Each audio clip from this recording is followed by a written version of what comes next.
I went through a lot of phases in my journey of becoming a minimalist.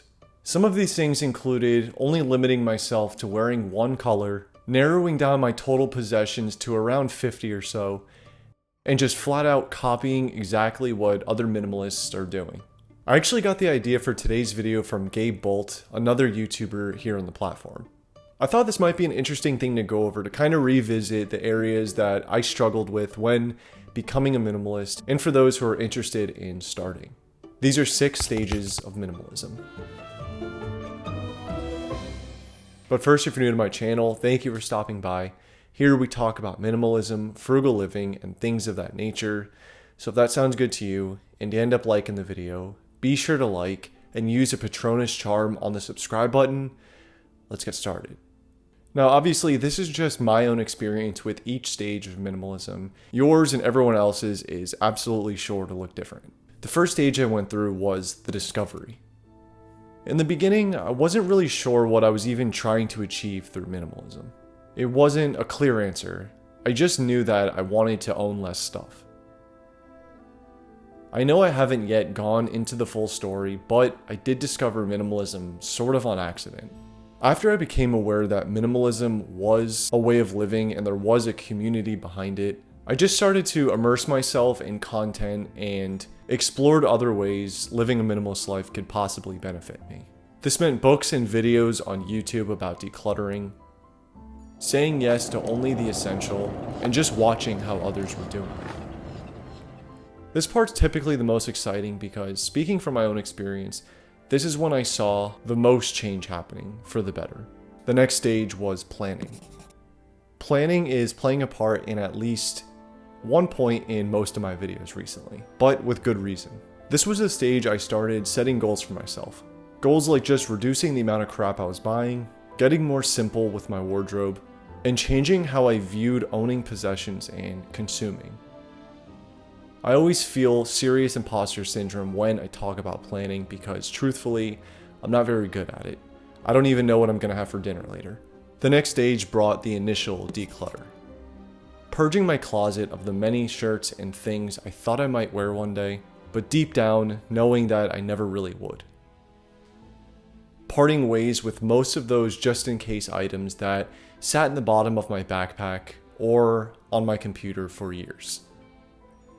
Applying rules for myself like the 1-in, 1-out rule, the 30-day rule, and less but better. This stage was also really exciting, and probably because it was the most practical and I saw the most physical change actually happening. I started seeing a lot more negative space, which just made me feel good. I wasn't feeling overwhelmed with visual clutter, and I just felt like I had a lot less overall baggage following me around.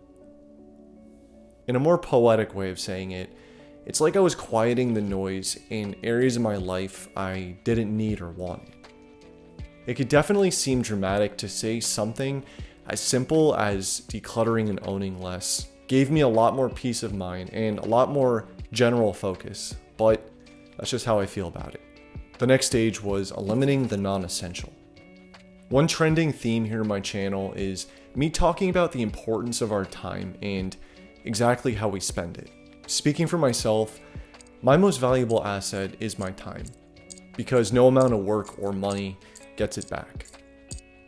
Once I started treating my time as my most valuable asset is when my priorities started to rearrange themselves.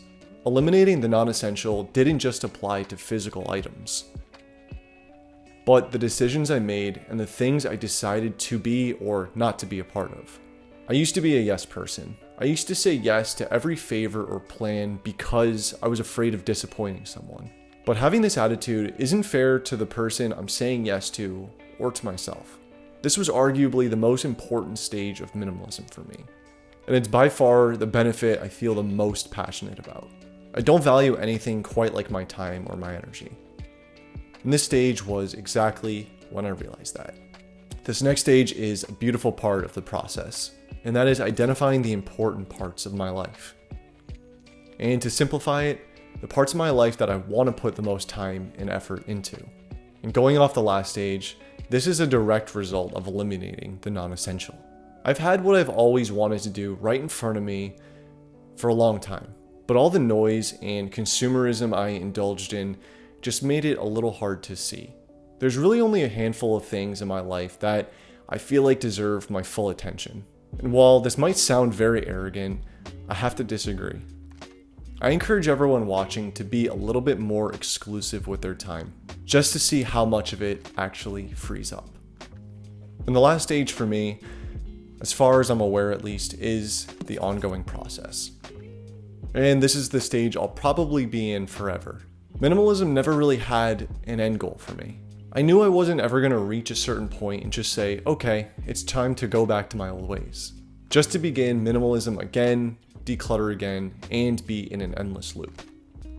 These small rules and practices I've adopted through minimalism had to just be a part of my routine if I wanted to see continued benefits. It's inevitable that I go through phases from time to time, but as long as I use what minimalism taught me moving forward, I think I'll be okay.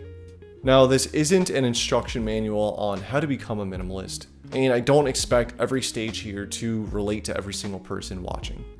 The important thing to remember is that all of our journeys are going to look a little bit different, so always take what I say with a grain of salt. As always, I appreciate the time you spent here, and I appreciate you watching. If you did like this video and you do like this type of content, be sure to like and consider subscribing to my channel, and I'll see you next time.